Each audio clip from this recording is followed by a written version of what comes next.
పెద్దలకు గణతంత్ర దినోత్సవం శుభాకాంక్షలు. ఈరోజు రిపబ్లిక్ డే. ఈ రోజున దేశం అంతటా ఆనంద ఉత్సాహాలు జరుపుకుంటారు.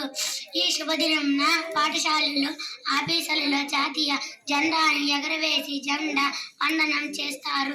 ఎందుకంటే ఇదే రోజున అంటే 1950 జనవరి 26న మన రాజ్యాంగం అమల్లోకి తెచ్చుకున్న రోజు. భారత రాజ్యాంగం పితామహునిగా పేరొందిన బాబాసాహెబ్ భీమ్రావ్ అంబేద్కర్ గారు రాజ్యాంగాన్ని రూపొందించారు. ఇది మన దేశ అత్యున్నత చట్టం. బహుళ వర్గాలకు, సింహాలకు, కుల మత భేదాలు లేకుండా అందరికీ సమాన హక్కును, స్వేచ్ఛను అందించేలా మన రాజ్యాంగం రూపొందించబడింది. కాబట్టి ఇటువంటి రాజ్యాంగాన్ని ఎంతో జాగ్రత్తగా కాపాడుకోవాల్సిన బాధ్యత మన అందరికీ ఉంది. నాకు ఈ అవకాశం ఇచ్చిన అందరికీ ధన్యవాదాలు.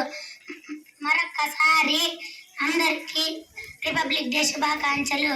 జై భీమ్, జై భారత్, జై భారత రాజ్యం.